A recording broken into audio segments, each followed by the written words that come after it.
Coming up on this Tuesday edition of Daybreak, U.S. Secretary of State John Kerry is in China for annual high-level talks about a broad range of issues affecting the two countries, including efforts to denuclearize North Korea. President Park Geun-hye's approval rating has been given a bump by Chinese President Xi Jinping's recent visit to Seoul.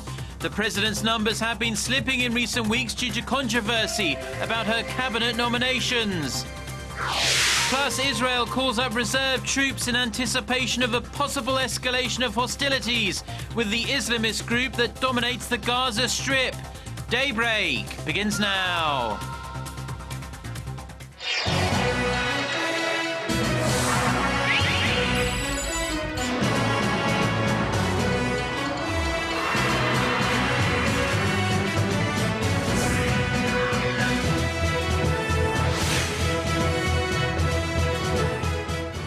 Hello and thanks for joining us. To our viewers around the world, it's 6 a.m. on Tuesday, July 8th here in Seoul. I'm Mark Broom and you're tuned in to Daybreak.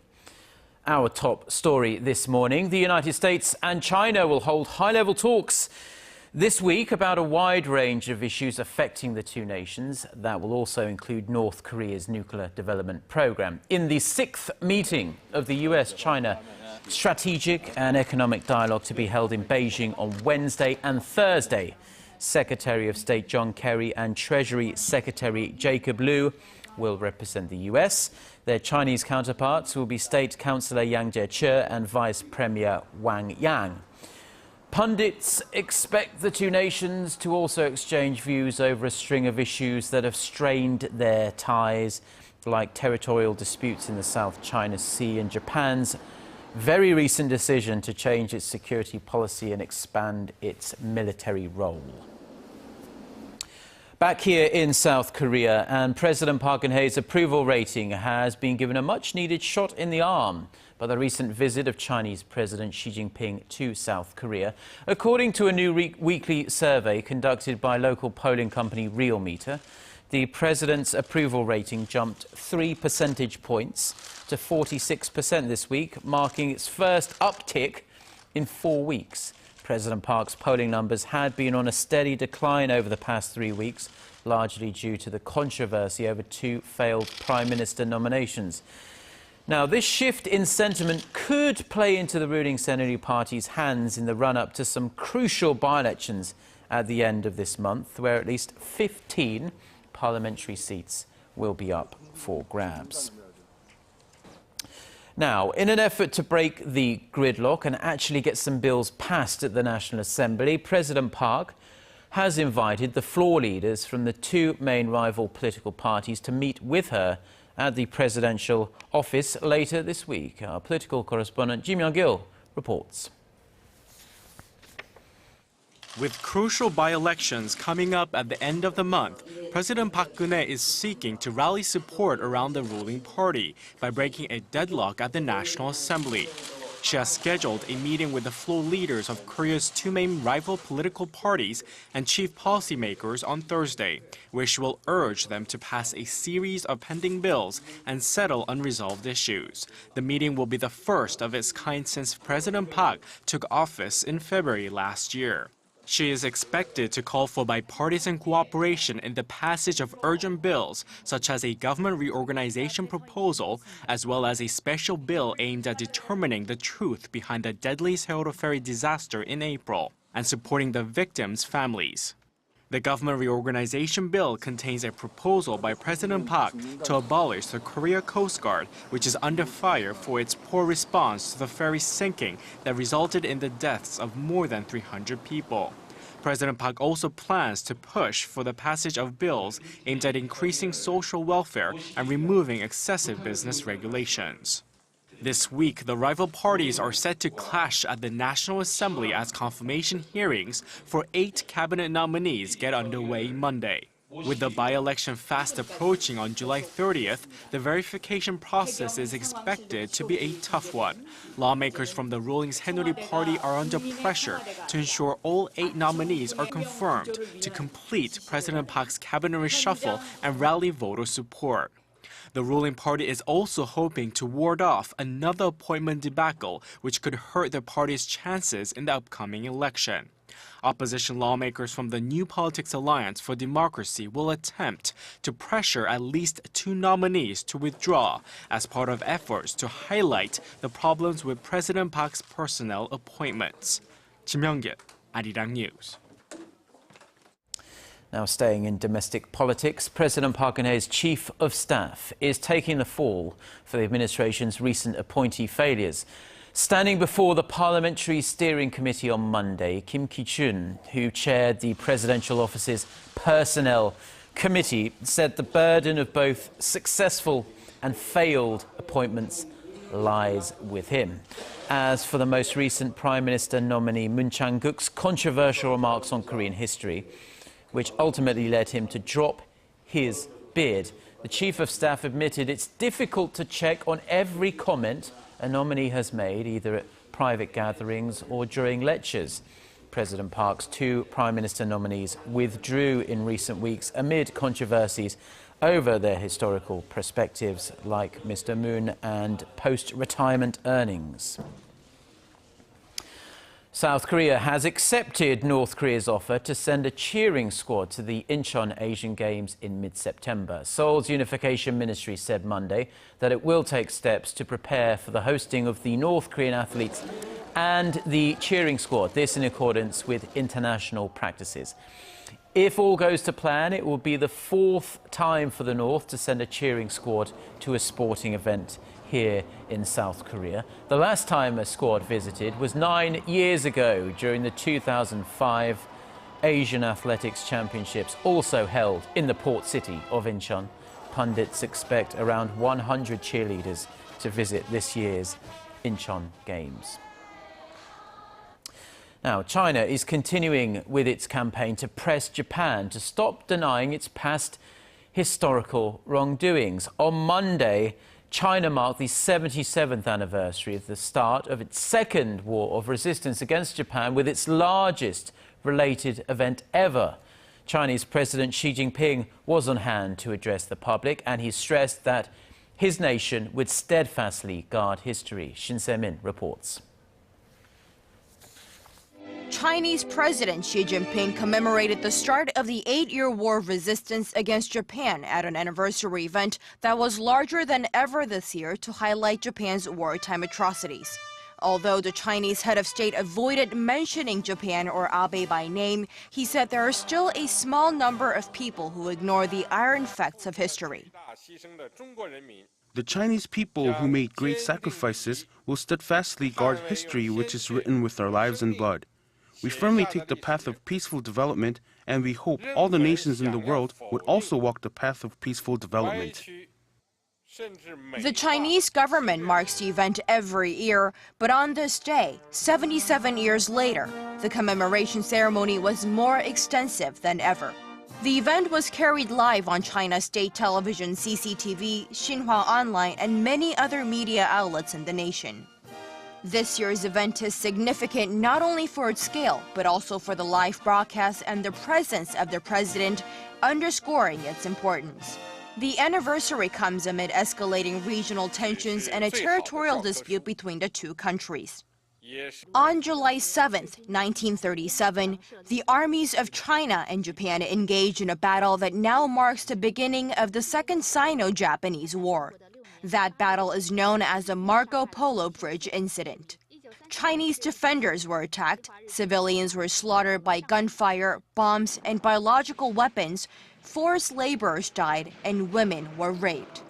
The large-scale anniversary event comes as China has already started releasing from its state archives written confessions by Japanese war criminals every day for a total of 45 days. One such confession says the Imperial Japanese Army kidnapped 20 women from Korea and China and forced them into prostitution for its troops. Although Beijing has long accused Japan of denying its wartime atrocities, experts say that expanding the scale of this year's anniversary event is a move directed at the Japanese government as a way to force it to face its history. Shin Se-min, Arirang News. Staying with that story, Japanese Chief Cabinet Secretary Yoshihide Suga has responded to President Xi's criticisms of Japan, saying Beijing does nothing to promote peace and cooperation in Northeast Asia. He added Tokyo would be keeping tabs on China's own approach towards historical matters.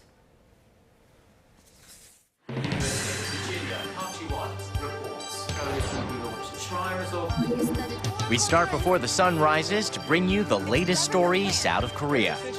We also lead the way with important global coverage. Stay on the pulse of what is happening with Daybreak.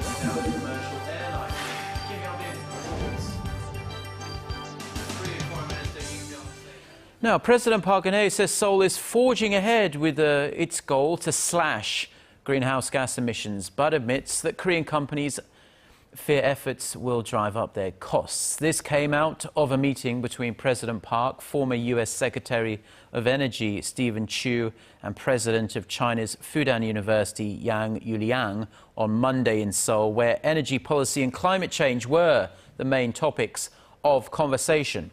When asked for advice on the policy direction Korea should take on renewable energy, Chu said domestic automakers should strengthen investment in electric vehicles. Korea and Turkey have agreed in principle to expand their existing free trade deal to include the service and investment sectors. After 7 rounds of negotiations, Korea's Trade Ministry announced on Monday that the two sides have agreed to open up their markets in the construction services, cultural as well as environmental services, based on the WTO's general guidelines. Korea's chief trade negotiator says Seoul's trade with Turkey has jumped over 30% since the deal took effect in May last year. The two countries will seek to initial the agreed terms by the end of the year before it's officially signed within the first half of next year. Financial institutions in Korea and China are wasting absolutely no time taking the necessary steps to create a direct won-yuan trading market. Now, this is one of the major agreements reached on economic cooperation last week during summit talks between the two countries' leaders. The establishment of this market comes amid the exponential increase in the use of the Chinese currency in global trading and payment. Arirang reports. One of Korea's biggest financial firms, Uri Bank, is expected to be in charge of promoting sales and marketing for the Korean branch of China's Bank of Communications. The head of the Bank of Communications, which was appointed as the Chinese yuan clearing bank in Seoul just last week, predicts the amount of transactions settled in yuan by Korean businesses will nearly quadruple to 300 billion yuan, or roughly $48 billion a year in the near future. Analysts say this falls in line with China's push for increasing the use of renminbi by banks and businesses in international transactions. The Hyundai Research Institute says China's currency is increasingly preferred to the Japanese yen in global trade thanks to its large economic scale and stability. The Korea Institute of Finance also says as of October last year, the amount of global trade financing settled in Chinese yuan stood at nearly 9%, outpacing the euro and the yen, and points out that the rate of the yuan's internationalization is 48 times faster than the yen's in the 1980s. In Korea, expectations are high that President Park Geun-hye and Chinese leader Xi Jinping's agreement last week to soon let the two countries' businessmen settle their trade bills in their own currencies will encourage more direct won-yuan trading. However, some experts also warn that the growing presence of the yuan will deepen Seoul's economic dependence on Beijing, though it could help ease pressure on the Korean won's appreciation against the dollar. 나현경, Arirang News.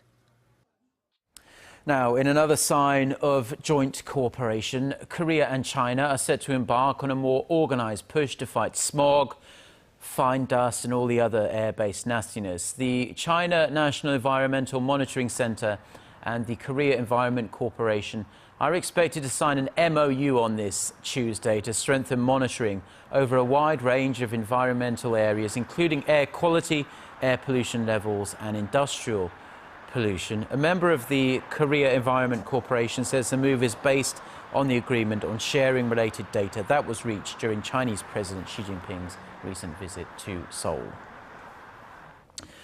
Now, Korea is in the grips of an early summer heat wave, with the mercury soaring past 30 degrees Celsius in the last couple of days, even more so, really. It can be pretty uncomfortable out and about and hard to cool down. But doctors say a source of relief from the stifling heat could be found in seasonal fruits. Paulie reports.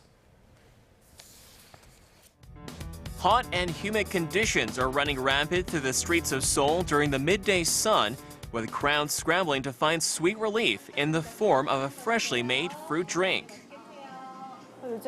I don't have much appetite these days since it's so hot. That's why it feels great and refreshing to drink fruit juice. These drinks are not only tasty, but in fact play a key role in replenishing your body during the summer season. Excessive sweating can leave people dehydrated and even lacking nutrients. Fortunately, doctors say a healthy serving of fruit juice can help you get back on your feet. Fruits grown in the summer are sweet and filled with water. Eating these fruits can be very helpful in replenishing energy and fluids after you sweat. Among the wide selection of garden choices, watermelons are said to be the best for beating the summer heat, followed by tomatoes, pineapples, and kiwis.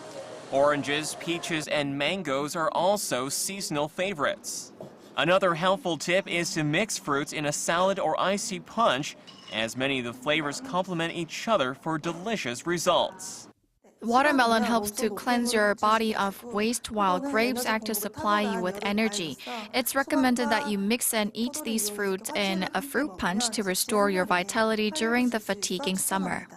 The capital region will be experiencing high temperatures through next week due to the delayed monsoon front. So in order to get through the scorching heat, try one of Mother Nature's sweetest gifts to refresh your body and mind. Paul Yi, Arirang News.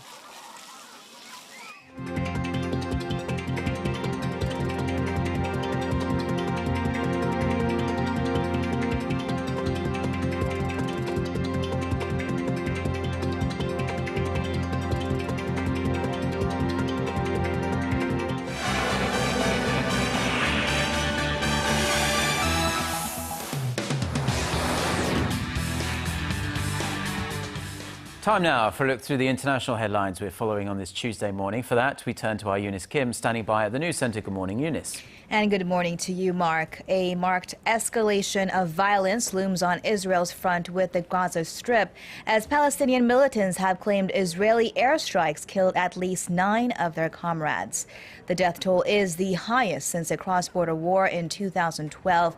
Hamas said 7 of its fighters were killed when a tunnel collapsed following a strike, and 2 others in a separate drone attack. Israel's military has carried out strikes against 15 Hamas targets since Sunday, and on Monday it drew up a reserve 1,500 men strong for the first time since 2012, citing military preparedness. Hamas leaders have threatened revenge after it bombarded Israel with some 40 rockets and mortar fire. Tensions have been brewing since the discovery of the bodies of 3 Israeli teens and that of a Palestinian teen killed in an apparent reprisal attack. Israeli police have said 3 of the 6 Israeli suspects in the Palestinians' murder have confessed to their crimes. A powerful earthquake has rocked much of southern Mexico and Central America at large, triggering mudslides and damaging communication infrastructure and buildings. The magnitude 7.1 temblor was centered northeast of Puerto Madero near the Guatemala border, this according to the U.S. Geological Survey. Dozens of homes were evacuated and affected residents were taken to hospitals. At least 4 people were killed in the quake, including 2 people in their collapsing home in San Marcos and a newborn baby hit by a piece of false ceiling in a hospital. Preliminary results have placed Afghanistan's former finance minister Ashraf Ghani in the lead to become the country's next head of state. The Independent Election Commission gave Ghani 56.4% of the vote to his rival Abdullah Abdullah's nearly 43.6% in the June 14th presidential runoff. Abdullah's campaign has angrily rejected the results, calling it a coup against people's votes. Both camps have questioned the validity of the ballot. Votes are being rechecked at more than 7,000 polling stations, or about a third of the centers. Final results are set to be released later this month on July 22nd. And finally, Pope Francis has begged for forgiveness to the sexual abuse victims by the Roman Catholic clerics, promising to hold accountable those who failed to protect the children.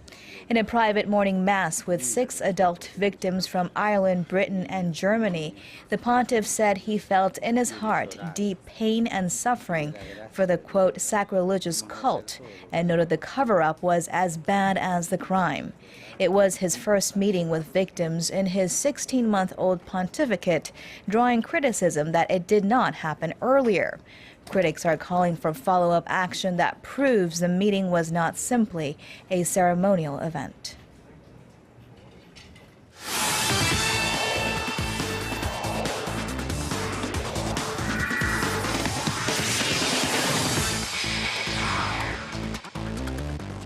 And a good Tuesday morning to you all as we kick things off with some Winter Paralympics news, as Pyeongchang is set to host a number of Winter Paralympics competitions in preparations for the 2018 Winter Paralympics. Now, according to the organizing committee for the 2018 Winter Paralympics, Pyeongchang will host up to 2 international competitions per year for each of the Winter Paralympic sports. Now, this is, of course, sanctioned by the International Paralympics Committee for 3 years, from 2014 to 2017. Meanwhile, the sports include alpine skiing, para-snowboarding, ice sledge hockey, biathlon, cross-country skiing, and wheelchair curling. And now moving over to the Brazil World Cup, where the 32 managers for the 32 World Cup nations were ranked in a weekly sports magazine. And for manager Hong Myung-bo, well, he's way down there. Now, according to Germany's Sports Bild magazine, manager Hong Myung-bo was listed at number 26 out of the 32 managers in the World Cup. According to the article, Korea was drawn with Belgium, Algeria, and Russia, a group they believe to be relatively easy, but still managed to drop out of the group stages without a single win. Meanwhile, Costa Rica's Jorge Luis Pinto was ranked number 1 in the list. And now moving over to the KBO, where the 4 teams try to make up the rain-down games from Sunday. The NC Dinos beat the LG Twins in a close game 4-1. So let's take a look at the SK Wyverns take on the Lotte Giants. Now, third inning of the game, Choi Jun-suk, an RBI single to left gives the Lotte Giants the 1-0 lead. But fourth inning, Kim Sang-hyun, an RBI triple to center, and we're tied 1-1 before Park Jong-kwon here, an RBI single to center, makes it 2-1. Not done yet, though. Kim Gang-min this time, a 2-run single to left, and SK has the lead 4-1. We shift over to the 5th inning. Choi Jun-suk once again, this time a 2-run single to left, and deficit is cut 4-3. But 6th inning, here come the SK Wyverns again. Na Ju-won, 2-run single to center, sparking a 5-run 6th inning as the SK Wyverns hold on to win it 10-3. Your final score. And finishing things off, but staying in the KBO with the All-Star game in Gwangju coming up next week. The All-Star voting results are out with some rather interesting results. And unlike the previous All-Star games, no one team gets the most votes in the starting 11, as the result sees quite a parity, with 11 stars being chosen via majority votes per position. Nexon's Kang Jong-ho and NC's Na Sung-bum were neck and neck for most of the overall votes, but the second-year slugger Na Sung-bum ends up with the most votes, despite Kang Jong-ho getting one more vote amongst the player voting. And that's going to wrap it up for me. This has been SJ. Have a great rest of the day, and see you guys again for your sports needs.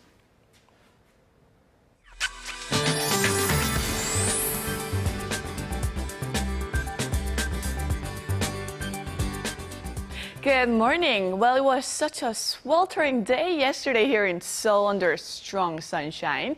High in the capital hiked up to 33.8 28 degrees Celsius, marked as the hottest day of the year. Well, today should be a tad cooler than yesterday under lots of clouds with showers on tap in most regions. And as we can see, the Korean peninsula is kicking off under lots of sunshine, but as the day goes on, clouds will be covered, and this is Typhoon Naguri.